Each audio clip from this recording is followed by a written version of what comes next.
is good, everyone? Welcome back to another episode of the Renegade Roundtable podcast. Here, I am Jeffrey Kirby. As you can see, I am running solo, and we will be riding solo like Jason Derulo here on this episode. Jared is out on assignment tonight, so yeah, he's not going to be here with us. He should be back next week. We should be good to go with him back for next week. But got some interesting things to talk about. Derpy, I see you already in the comments. What's good? He says, F it, Hopkins for Deontay. LOL. I mean, shit. And then he says, but I want a JSN so bad. What's up? Kenny Franchise is God.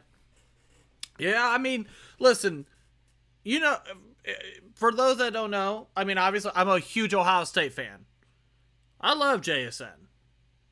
And I got some theories that we're going to talk about here later on in the show when we talk about Mel Kiper's mock draft. We're going to go through. I have it loaded up here, ready to go. And what we're going to do is there we go. What we're going to do is we're going to look at it. We're going to just kind of break it down from 1 through 31 and just kind of see who they have the Steelers taken, see just what he is thinking overall in terms of the NFL. It's a weird one to say the least, but we're going to discuss it. And then obviously when it goes to JSN, real quick, I'll just say this about JSN.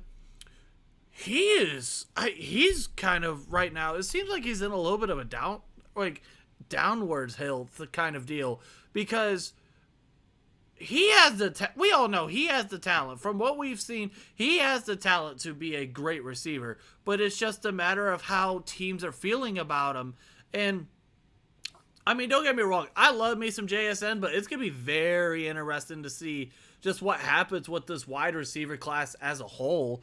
I mean, you got Quentin Johnston, you got Quentin Johnston, you got Jordan Addison, obviously you have JSN, you have Jalen Hyatt, Zay Flowers, so it's going to be interesting to see what happens with him. And speaking of someone who goes to the Ohio State, Hendon Hooker, you are a Pittsburgh Steeler. First and foremost, the Pittsburgh Steelers do not have pick 11. In fact, so you would be saying the Tennessee Titans would be saying he is a Steeler. No, but no, pick 17 is what we have. But before we get into that, though, we do got to talk about so Art Rooney, president of the Steelers, had a press conference today. Basically, state of the Steelers address, practically, is what it was. And they talked to the media for about a half hour. We finally heard what he was saying. We were getting people were tweeting out that were parts of the media were tweeting out what he was saying after, because the Steelers are weird about the press conferences when it comes to Art Rooney. And so, yeah, I did about right before the show started, I listened to the whole entire press conference, and we're going to talk about a little bit of what he was saying throughout. In terms of Art Rooney, obviously the main question that came into this was, why was Matt Canada retained? And a lot of us had speculation that it was because of the second half success. Well, that was confirmed. It was basically saying based on the second half success and not wanting to break a new OC in with Kenny. What's up, Steel Black? How you doing? I see your comment. We'll go talk about draft here in a little bit. Here's my issue again with Matt Canada, with keeping Matt Canada. Now, I don't know if I'm going to go on as many rants, if not really any rants at all, like I did last week. Last week, I went on about 17 rants. I don't know how many I have in me today, but we'll see how the show goes on. But here's the thing that's pissing me off about the Steelers and keeping Matt Canada, and they're saying that they don't want to break in a new OC. The biggest issue with that is it doesn't matter whether you're going to break in a new OC now in year 2 or in year 3. At the end of the day, unless you see an absolute drastic change in the offense, which I highly doubt is going to be the case, you're going to not retain him at the end of the day anyway. So what are you going to do? Just promote Mike Sullivan, for the quarterback's coach, up to offensive coordinator, and just continuously do what they always do and just hire from within and just promote guys? No, you can't have that. At the end of the day, it doesn't make sense. Unless you have a true belief that you're going to take this offense from being a bottom feeder offense in the NFL up to one of those top offenses in the NFL and make yourself look like how you did back in 2017, back in 2018, then it doesn't make sense to retain him. I get why. In a way, I understand what they're trying to say. They're trying to say, you don't want to mess them up. They feel like they might be able to add on to something, add to the camaraderie and all that. And I kind of get that. I understand the thought process of it, but it's a different story when the offensive coordinator that you have now has just been god-awful, and you've seen it with multiple coaches. And, going back to college, we talked about this last week, the college thing. He was not good at college at all. So what makes you think he was going to be great in the NFL? He had one good year in college. Goes on to LSU. Becomes piss poor. It just doesn't make sense to me. There was enough to build on, was an exact quote. Okay. Yes, you did run the ball better. That was improvement. That is something that we like to see, because that shows more of a justification for drafting Najee Harris in the first round back in 2021. I know I was not one of the people that was a fan of that pick, but you can add some sort of justification when you're starting to see more improvements in the run game. But at the end of the day, the schemes are the concepts are not that good. And especially when you watch the NFL and you watch these playoffs, and I see your guys' in the comments. Let me get off what I got to get off my chest, and I'll get to you guys here in a second. When you watch these playoffs, these offenses are just night and day. Far ahead, better than what the Steelers are right now. The Steelers are not even in the same stratosphere. They are not in the same stratosphere of the kind of offense that you have. And with the kind of talent, at the end of the day, you still have George Pickens. Deontay Johnson, yes, he did not have a single touchdown. Still a pretty good receiver. Let's be honest here. Yes, we like to get caught up in the Deontay drops in and blah, blah, blah. He's still a pretty good receiver. I'm not going to lose track of that. Pat Freiermuth, he's supposed to be a pretty damn good tight end. You have a two-headed monster, Najee Harris and Jaylen Warren, that looks pretty good last year. We don't know what Calvin Austin's going to be like because we haven't seen him play yet, but he's supposed to be coming back next year. You have some talent. You got to utilize it. And at the end of the day, this is the perfect time to really capitalize on things. 3 of the 4 teams in the conference championship games this year are all teams that have rookie contracts. The only one is Patrick Mahomes. Outside of that, Brock Purdy. We know the story. I'm not going to re-bore you with that story again. Jalen Hurts on a rookie deal.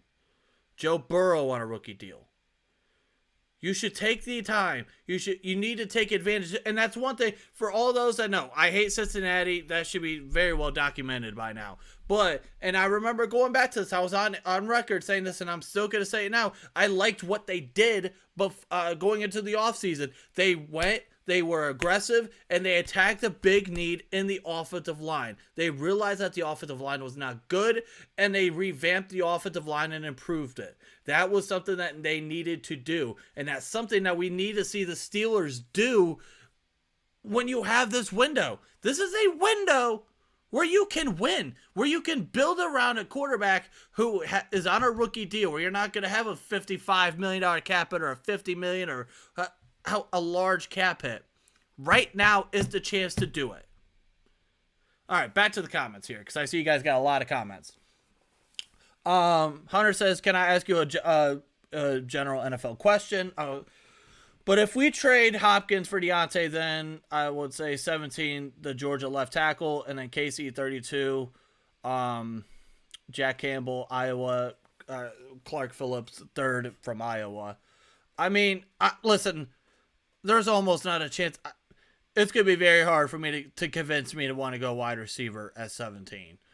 Who do you think, if anyone, has a Giants, Jags type of jump next year? Browns, Lions, Broncos. Just curious on who you're looking forward to seeing next year, depending on the offseason, obviously. Oh, boy. Oh, I would have to think about that. Because Jacksonville took a huge leap this year. I'd have to think about that for a little bit. And then maybe signing Paris Campbell or Noah Brown as like a third or fourth slot. They rarely used Muth. Yeah, that was one thing that was very annoying when it mattered, third down and in the red zone. Yeah, I mean, the usage, I would like to see Pat Freiermuth get a little bit more utilized, but, I mean, we'll have to see about that. And the Steel Black says, I hope Bengals get humbled again. Listen, don't get me wrong. Oh, you know what? I said there might be a rant. Here's a rant for you. I'm going to give you guys a rant real quick. For any, and this is not going for just Steeler fans. This is also calling out Browns fans, Ravens fans, and Steeler fans. For any fan base in the AFC North that is actively rooting for the Cincinnati Bengals to win, you are either a big-ass jackass or you're not a real fan of your team. Or I might just be real old school when it comes to this thing. It could be one of the three. Because there is not an absolute chance in hell. What was Vince McMahon's theme song from WWE? No chance in hell. There is not a chance in hell I will be rooting for the Cincinnati Bengals. I said this last year, and I'll be saying it again this year, and if I have to say it again next year, and we'll go on until 20 the day I die, I will be doing this. There is not a chance in hell. I don't care if it's the Ravens. I don't care if it's the Browns. I don't care if it's the Bengals. There is not a chance in hell I would be rooting for any divisional opponent. Not a chance in hell. I mean, let's be honest. If this was roles reversed, if this were the Pittsburgh Steelers, none of y'all would be rooting for us, and I wouldn't expect y'all to do it. I mean, that would be obviously what, but there's just not a chance in hell that I would root for any divisional opponent.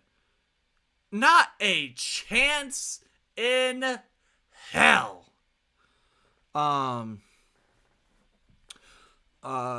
You think you think Russ can revive himself next year?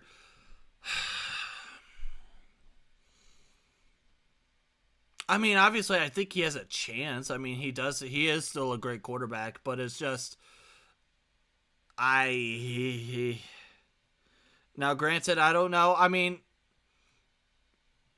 I want to see what he looks like with a new head coach and a new philosophy, because at the end of the day, part of me just kind of feels like Russ is cooked.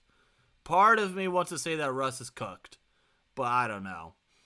And then Derpy says, I just want an offense similar to the Chiefs that's quick and moves the ball and has flow every down and converts to possession touchdowns. LOL. Deontay drops the ball and goes backwards so much flow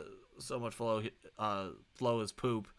Deontay is still that guy regardless of age. Him and Pickens, geez, the second coming of Stallworth and Swan. Or DeAndre. Listen, of course we all want the Steelers to have like a Kansas City Chiefs offense, or Cincinnati, or even Buffalo when they're not shitting the absolute fan against Cincinnati. We want those kind of offenses. But you know what it is? They have a great offensive play caller. I mean, look at the three teams that I just mentioned. Actually, let's look at it this way: the four teams that are currently in the conference championship. if I'm not mistaken, all 4 are offensive minds. If I'm not mistaken. We know for a fact Kyle Shanahan is one of the best play callers and one of the best schemers in the National Football League. Andy Reid needs absolutely zero introduction. He doesn't need any endorsement. I mean, Zach Taylor, he came from the Sean McVay tree. And you're seeing what he's been able to do. And I mean, Nick Sirianni, look at what they're doing on both sides of the ball, honestly. But I mean, Nick Sirianni, he has them balling out. I mean, with the way that they're able to attack guys. They got Devontae Smith, they got A.J. Brown, and then you have Miles Sanders, who was a 1,000-yard back. You have Jalen Hurts, who's a guy that can beat you with his legs, and he can beat you with the arm. Their offensive line, I mean, yeah, it's a little bit older, but they're still playing at a pretty damn good level. So they're playing some damn good football. At this point, and this is the part, when we're talking about the Steelers, that's kind of irritating to me. The part that's kind of irritating to me is, okay, so Mike Tomlin is a defensive-minded coach. I get it. Cool. Great. If that is going to be the case, why not bring in an offensive guy that you know, that you absolutely can guarantee that you can trust him to run your offense while he focuses on the defense? Look at what Andy Reid did with Steve Spagnuolo. 2018, their defense was not good enough. Andy Reid brings in Steve Spagnuolo, and he's the guy that he can trust with the defense. And look what that's done for them. Sean McDermott, they brought in Ken Dorsey, and that's been absolute wonders after they lost Brian Dable. You have, losing my train of thought here. But I mean, there's different examples of coaches who are particularly on one side of the ball. I mean, hell, look at the Browns for an example. I hate giving them any type of props, but I mean, for now I will for this. Kevin Stefanski, big offensive mind. They brought in a guy, Jim Schwartz, who's a great defensive mind and is a guy that he can trust to run the defense. That's something that I would like to see the Steelers do, especially when you have Brian Flores on the staff. You have to bring in someone better than Matt Canada.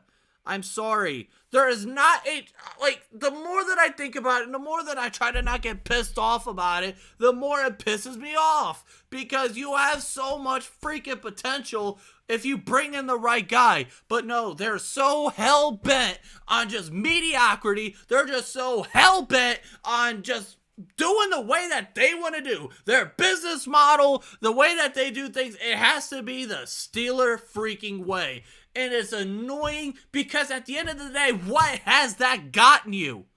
That has gotten you 0 playoff wins in the last 6 or 7 seasons, 3 playoff wins in the last 12 years. You have now won a Super Bowl in over a decade. What happened to the standard is the standard? What happened to try to build for Lombardi's? What happens to trying to improve each and every year? I mean, I get it. You had some teams that were great, and then they failed in the playoffs. There's absolutely zero reason why the 2017 Steelers should have lost to the Jags. There is not a reason in hell why the 2018 team should have faltered like the way it did. I mean, there's not a chance. There's no reason why the Browns should have lost, or that the Browns should have beat you at home. There's no reason for that outside of the defense shitting the bed and the offense not doing anything until the Browns were just playing, you know what, we'll just let them do whatever because we're trying to get the hell out of here. There's no reason for that. This is a time where you have a window. I've said this already. This is your window to really try to be aggressive and win. So why not use every single resource? Look at the amount of offensive guys that you had available to you. I mean, let me not. I'm just going to get very, very irritated here. Joey Porter Jr. is becoming more and more like a sure pick because people reported Tomlin was at Joey Porter Sr.'s house. I don't know if it's true, if JPJ is a Steeler. Like I said, we're going to talk about that here in a minute when I get into the mock draft. And he said, if that's the case, Steel Black, get rid of Deontay in a heartbeat for Hopkins to sign Campbell. What's up with you? And you just really are a Deontay hater. I mean, I get that Deontay John. I mean, I get that he didn't have he didn't have a single touchdown. Yes, the drops can be annoying, but at the end of the day, DeAndre Hopkins, is going to cost you a whole lot. He's going to cost you more money. He's up for an extension. He's older. You know what? At this point, I would rather just if you were going to trade him now. The more that I think about it, the more that I kind of don't want to trade him. But if you were going to trade him for like a mid or a high second round pick, and then you could use that on a receiver. But no. Because at the end of the day, you're not going to... It just, to me, it wouldn't make sense. I just personally don't think Hopkins would make sense here. All right, let's get into the NFL draft. You can't trade DJ until after June 1. So, I mean, there you go. So you wouldn't be able to trade him anyway, and it just would not. It would not work out. So, okay, so here we go. So, let's get into, boom, the mock draft for the Steelers. And I'm going to try to move you guys over real quick, because I want to move you guys over here on my screen, because I still want to get your guys' chat. I want to still see your guys' comments here. There we go. Okay, perfect. There we go. Let's get into this into the mock draft here. This is Mel Kiper's mock draft.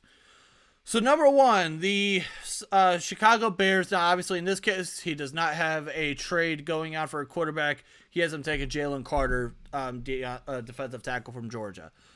Okay, that doesn't surprise me. I think for now, no one. That's just not a surprise. If they stay at that pick, not a surprise. But I do think that you could definitely trade out of that pick, and especially if you have Houston, who you know is going to take a quarterback. If you're a team like Carolina, who just hired Frank Reich, if you're a team like Carolina, as I'm just scrolling through, a team like Carolina, maybe I would try to trade out of that if I'm completely honest. If I'm Chicago, and acquire a good amount of picks. Number 2, the Houston Texans taking C.J. Stroud. So the first quarterback is not, it's not Bryce Young. It is C.J. Stroud. I mean, obviously, I mean, it wouldn't fully surprise me, but I just think Bryce Young's going to end up going number 2. I think he's just going to be the first quarterback off the board. I just think they're going to think that. I mean, if I'm not mistaken, I saw a quote saying that Todd McShay was saying that Bryce Young is the quote unquote Steph Curry of the NFL, which, I mean, okay, that was a weird thing, but yeah, I just think at the end of the day, this could end up being Bryce Young. Number 3, Arizona, Will Anderson. Not a surprise, not a shock at all, not a shock at all. Derpy says, if we waste our pick on the O-line with our first 2 picks, I'm ending my life then and there. Why? We need offensive line help. We need offensive line. Listen, I would be more pissed if we did not use one of our first 2 picks on offensive line.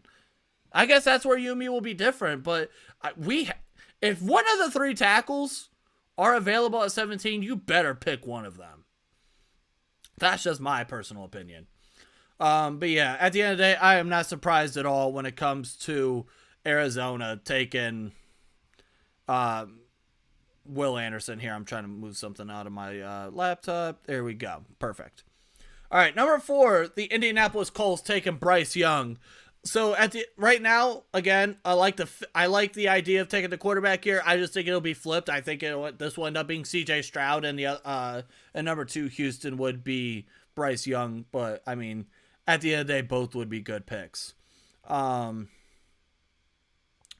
Number 5, Seattle taking Will Levis. I don't like this. It's not the fact that I don't necessarily like it. It's just because I don't think it's going to be the case. I don't think that's the case. I think that at the end of the day, they're going to re-sign Geno Smith. And I think if I'm them, if I'm them right now, I think I would go after more of like a pass rusher or, somewhere on the defensive line. I mean, I'm looking at some of their needs. I mean, yeah, if they're not going to re-sign Geno Smith, then yeah, you would go with him. Interior offensive line's another one of their needs. Too early there.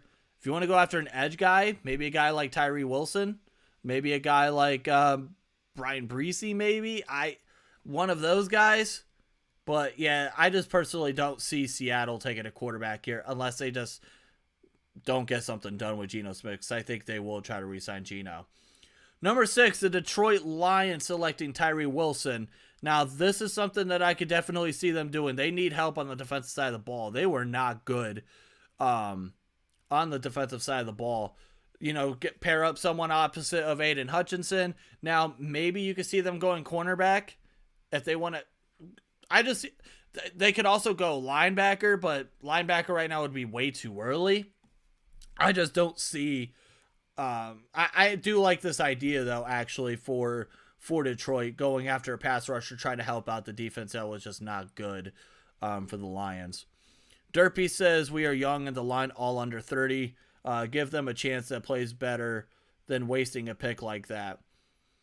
See, here's my thought process. Yes, you could be all under 30, but we've seen it. My issue more of the fact is that the offensive line are all premier positions. And at the end of the day, Dan Moore, the amount of penalties he's had, with his pass pro just not being up to par at all, at the end of the day, and I am willing to spend whatever it takes to get me a premier left tackle. And if that means if I can get myself a Broderick Jones or a Paris Johnson or even a Peter Skoronski, give me one of those guys right off the rip. Listen, I don't care if they're all, listen, like you said, they're all under 30. Great. Can they play though? Dan Moore, he needs to go. I'm sorry. He just simply needs to go. Steel Black says, I'm more worried about the defense because Hayward's getting old. Watt and Minka are going to want a ring. You need that defense locked down. The line can be pushed back one more year. Here's where I agree with you wanting to go with the defense. I'm not mad at that. And we're going to talk about different scenarios where you could possibly go defense. But in terms of just pushing it back one more year, listen, I think at the end of the day, you could definitely go after someone in the defense. Because remember, you still have you have pick 32, which is practically a first round pick, which you'll have a good amount of defensive players that you can go after with that pick. This happens every year where we have guys that we think are going to easily go in the first round and they don't. It's going to happen. I mean, that's where I think one of the corners that we think are going to go in the first round, that one of them will not. That's where you take one of those corners. Interior defensive line. I think that's where I would like for them to go with that second for their original second round pick. You go somewhere like that, and plus, I think at the end of the day, they want to see more of DeMarvin Leal, and we'll see about with Lariel. We'll see what happens with them, but I think right now, for me, I would really want to go offensive tackle and then probably corner in that order as of now.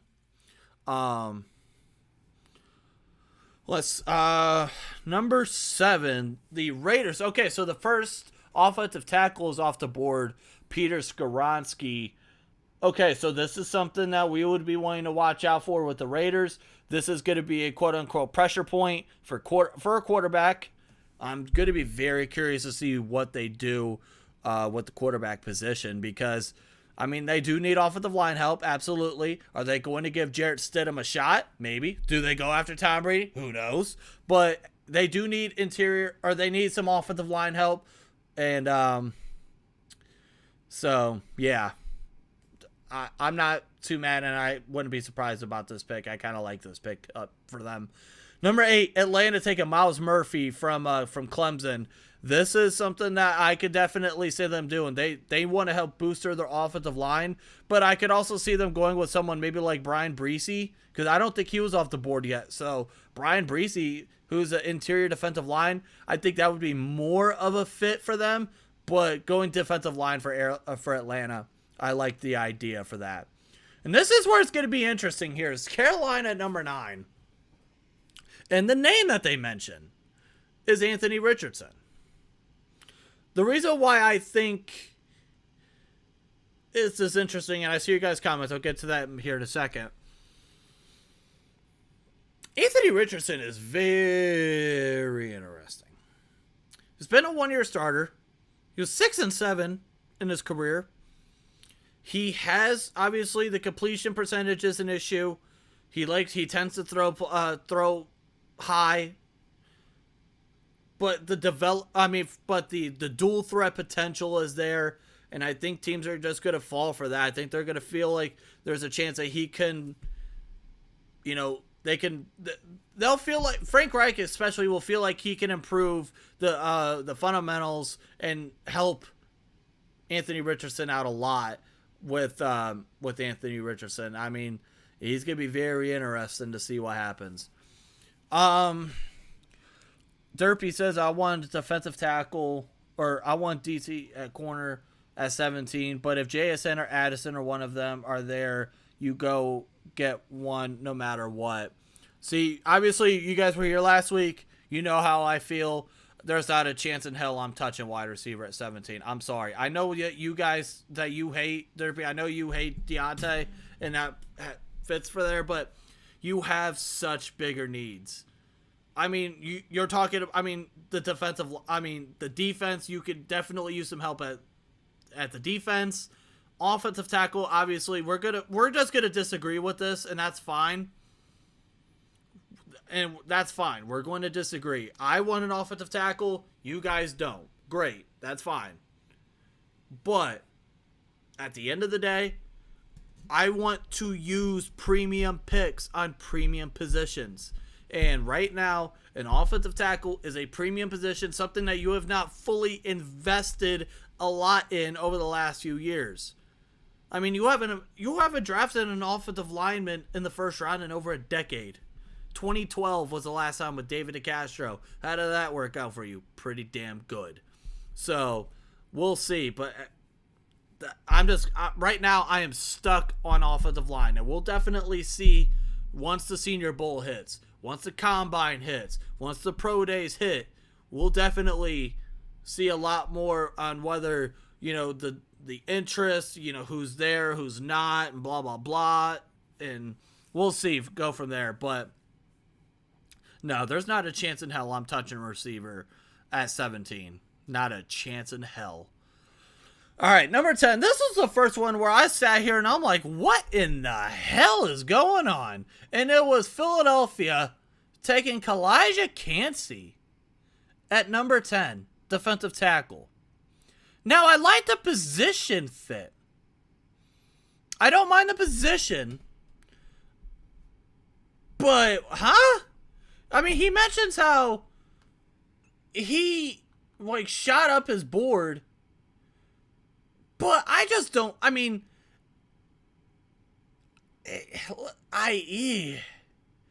get me wrong, with what they've done, over the last few years with the draft, maybe. I just don't see it. Kalijah Kancey? No. I just don't see it. I don't see him going there. You can still, I think this is a chance where they would go with a corner. They would need a linebacker, but there's not right now a spot to go to get to linebacker, but way too high. Yeah, way too high, and that's more of the value pick for them, where I just don't see it in terms of the value.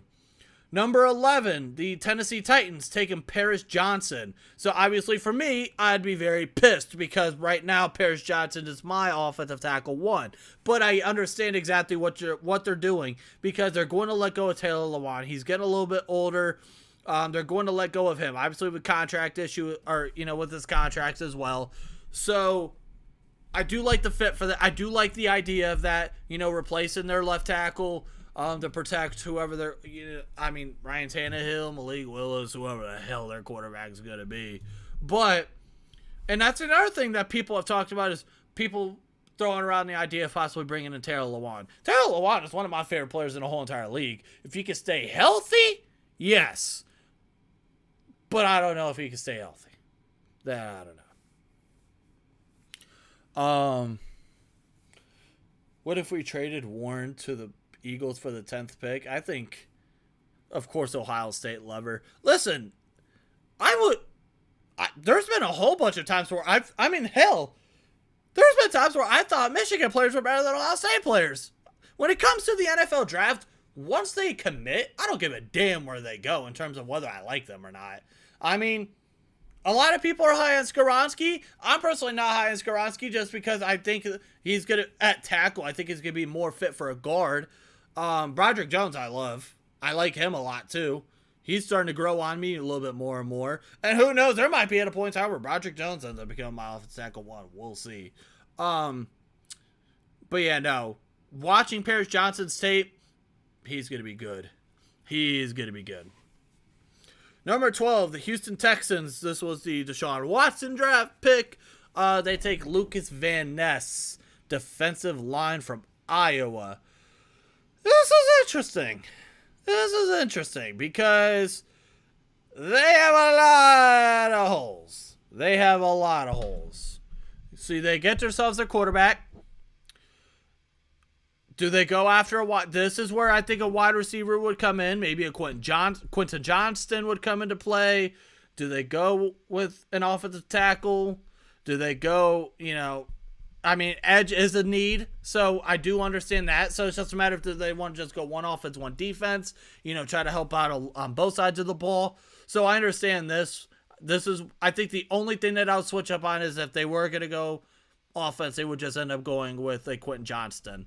And at number 13, the New York Jets with the first wide receiver off the board. And it's not Quentin Johnston. It is actually Jackson Smith-Njigba, which is interesting because Jackson Smith-Njigba, obviously he mentions here, had the nagging hamstring injury. Great. Not good, but, I think he'll be fine, obviously, going into 2023. What I would love about this is the fact that you're pairing him up with Garrett Wilson. We've seen what happens when they do that. And also, it'll be interesting to see what they do with the quarterback position, because depending on what they do with the quarterback position, this would be more, more of a bigger need. But I would like it, but this is where I think also, offensive tackle, they would, according to what I'm looking at, their biggest needs are probably offensive line. But, yet again, they just want another toy. They want another weapon. Jackson Smith-Njigba, why not?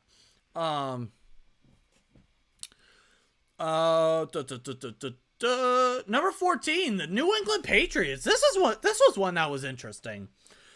Was taking Devin Witherspoon. So the first corner off his board was not Keely Ringo. Was not Christian Gonzalez. Was not Joey Porter Jr. It's Devin Witherspoon. Okay. That's what. Listen, at this point, anything that New England doesn't surprise me. Absolutely, whatever they do doesn't surprise me whatsoever. And I do think if they want to go after, if they want to try to give another weapon to Mac Jones, maybe if they want to go with an interior defensive lineman, but I don't know at this point if there would be any interior guys that would be, a value. This is where you would see the, what's his name? Kalijah Cansey. That's where I would see New England going. If they wanted to go a different route, that's where I could see him just being a reach and New England going after him. But yeah, don't mind it. At the end of the day, whatever they do doesn't shock me. Yeah, that's a Bill pick for sure. Number 15, the Green Bay Packers selecting Michael Mayer. This was fun. This was a interesting choice. It is one of their bigger needs. Right, he mentions here Robert Tonyan and Mercedes Lewis are both free agents. So if they want to let them go after a guy who's the best tight end in this class. We did not have a single tight end go in the draft in the first round last year. So this will be the first one since 2021. So, yeah. Why not? Why not give Aaron Rodgers possibly another weapon? So, I wouldn't be mad at that. Now, number 16, the Washington Commanders. I would be pissed. But here we go. The Washington Commanders selecting Broderick Jones, offensive tackle from Georgia. This, again, like I said, I would be pissed because he would be the big three of the offensive tackles would be off the board. But they need a little bit of help on the offensive line. I do think that they would want to go. I would think maybe corner would be a possible move for them. But I guess, yeah, I'll just be more of pissed than anything. And here we go. The 17th pick, the Pittsburgh Steelers select Joey Porter Jr. Now, in this scenario, where all three of the top three offensive tackles are off the board, then I'm all for this pick. Actually, I'm all for the position pick. Because right now Christian Gonzalez is my cornerback one. As of this particular moment, Christian Gonzalez is my cornerback one. And yes, I understand Joey Porter. I understand the whole, father thing. I understand that that's been drilled in our heads, and it'll be drilled in our heads even more. But I think, to me, Christian Gonzalez is more of a polished corner. Joey is more of an athletic guy. And he's a little grabby. I mean, I like the position idea at this point, but give me Christian Gonzalez more. I think I'd like him a little bit higher, to be honest. And speaking of the devil, here he goes at number 18 to the Detroit Lions. Now, this is something that I would love for the Detroit Lions, honestly. They go and get themselves a very good corner, the pair opposite of Jeff Okudah. That would be deadly. That would be very nice for Detroit. I would love to do that. And especially because they're a blitz heavy scheme. They like to blitz. Yeah, this is something that I would like for them. Number 19, the Tampa Bay Buccaneers going after Keon White, defensive line from Georgia Tech. I mean, yeah, they do need a little bit of help on the edge. But I think this is where if you want to talk about a possible first linebacker going off the board, whether it's Drew Sanders, whether it's Trent Simpson, this is where I could possibly see them going with with Devin White. Levante David's a possible free agent, so I just don't know about this one, honestly. I really don't know about this one. Number 20, the Seattle Seahawks taking not Bryce Young, but Byron Young, defensive end / he's basically a pass rusher from the Tennessee Titans. So in this, they went and got themselves a quarterback, which we talked about. I don't necessarily fully agree with. Now they go and get themselves a pass rusher. I liked more of the fit here. I think this is more of a need for them. And if they want to go after someone like him, if they want to reach a little bit, I still think you still got Isaiah Foskey from Notre Dame that's available. Jared Verse, Nolan Smith.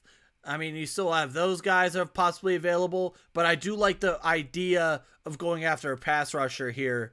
So I do like this idea for them.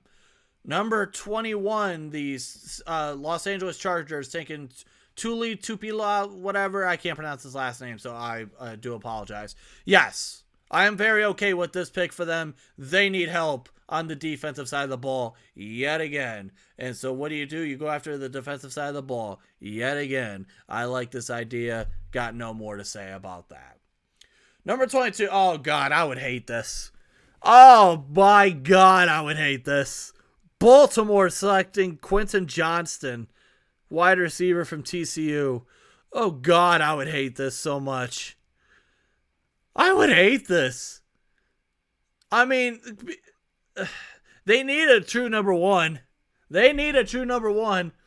And this is exactly what they would be getting in Quentin Johnston. Oh, God, no. Lord, please do not let this happen. Do not let this happen. No. No, no, no, no, no, no, no, no.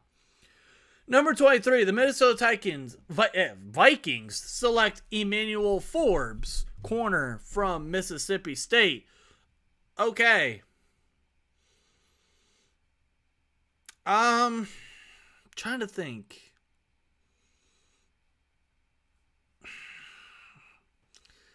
I guess.